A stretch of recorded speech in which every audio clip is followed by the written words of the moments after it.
Je me pose une question. Si les artistes jouent une histoire qui n'est pas la leur, qui jouera l'histoire de l'artiste? Si les artistes volent les sourires du public, qui volera leurs sourires?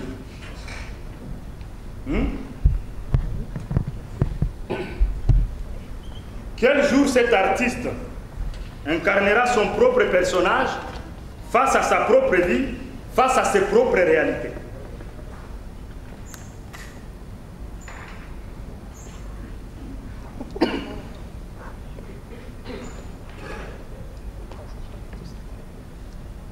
Ça fait un peu de trop de jouer les histoires des autres. À un certain moment, ça fait chier aussi. On joue des histoires qui viennent de très loin. Et là, c'est compliqué. Tout le temps, il faut entrer dans la peau de quelqu'un d'autre. Comme si on n'avait pas de peau. Il faut être quelqu'un d'autre. Il faut faire autre chose.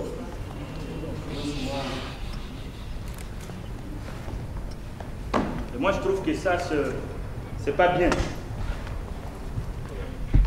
C'est pas du tout bien. Je vais jouer les histoires des autres. Oh.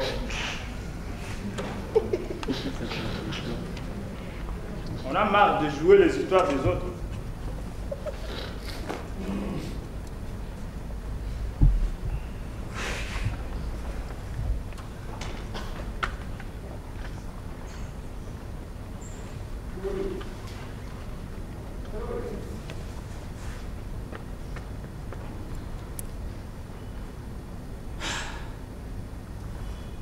Je vous préviens, je vais être hors jet, hors sujet, hors cadre, mais je serai moi-même.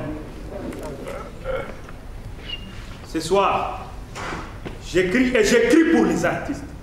Je mets mon corps et ma voix sur scène au nom de l'art. Oh, la grosse grasse blanche fille, comme elle a des beaux gros grands bras. Oh, la grosse grasse blanche fille, comme elle a des beaux gros grands bras. Oh, la grosse grasse blanche fille, comme elle a des beaux gros grands bras. Oh, grande cathédrale, quand tu es décathédralisé là-dessus, je me décathédraliserai. Quand toutes les grandes cathédrales se seront décathédralisées. Grande cathédrale, quand tu es décathédralisé là-dessus, je me décathédraliserai. Quand toutes les grandes cathédrales se seront décathédralisées. Oh, grand grain d'or, quand tu es des gros grands dogés là-dessus, je mets des gros grands dogés. Quand tous les gros grands d'or, ce seront des gros grands dogés. Gros grands dogés. Quand tu es des gros grands dogés là-dessus, je mets des gros grands dogés. Quand tous les gros grands grains d'orge, ce seront des gros grains d'orge. Répétez et répétez. Dire et redire, improviser, incarner, jouer, encore, reprendre, surprendre, apprendre, encore et encore, encore et encore. Tout ça pour faire croire à un public que c'est vrai, que c'était vrai, que ce serait vrai. Bon, croyez-vous que je suis l'acteur, que c'est vous le public? Croyez-vous que vous devez éteindre vos téléphones du début jusqu'à la fin? Croyez-vous que vous devez rester bouche bée afin de prendre part à ce beau voyage, ce voyage du temps dans l'espace, ce voyage du temps sur l'espace, ce voyage du temps avec l'espace?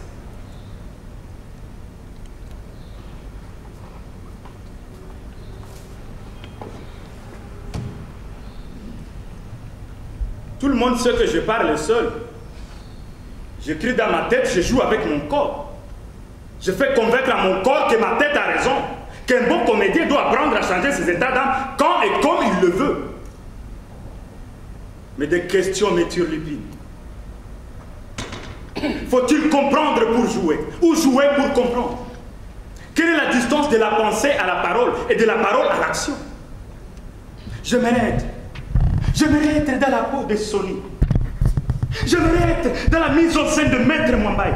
J'aimerais être dans la dramaturgie de Dieudonné Nyanguna. J'aimerais être dans le corps de Jack Senyora pour comprendre que veut dire faire le théâtre. Que veut dire acteur comédien. C'est comme Dieu.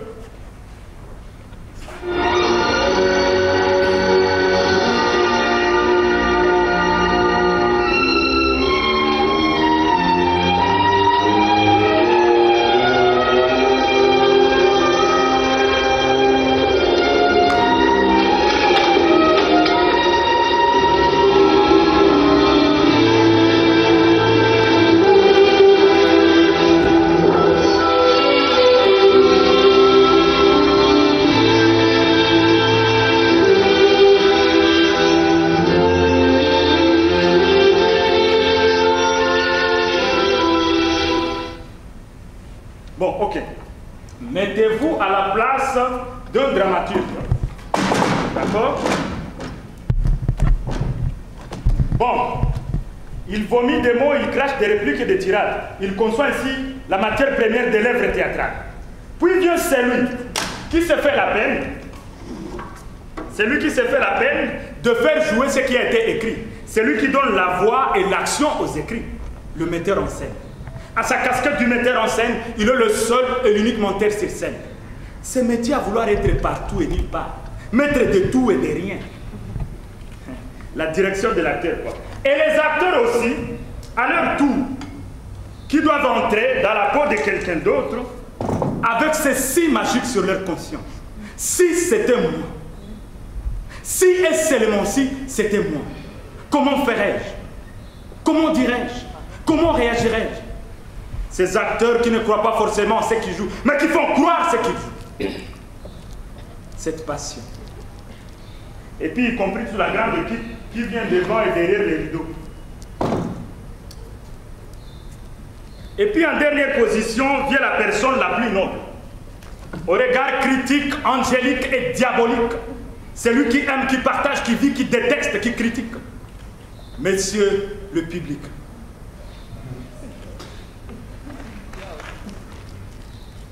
Alors, je me pose une question. De l'auteur au public. Pourquoi? Nous travaillons dans des conditions minables. Pas de salle de répétition, pas de régie, pas d'accessoires. Et la plupart de ces acteurs font des kilomètres de marche pour se rendre à des répétitions. Mais malgré cela, nous créons encore et encore, encore et encore. Pourquoi?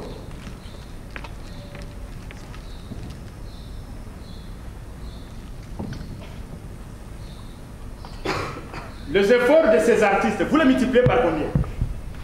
Hein? Par 0. C'est ça. Vous pensez que ces artistes vont vivre des applaudissements? Vous pensez ça? Vous? Mais vous, qu'est-ce que ça vous fait d'assister à un spectacle sans payer? Ni chaud ni froid. C'est ça.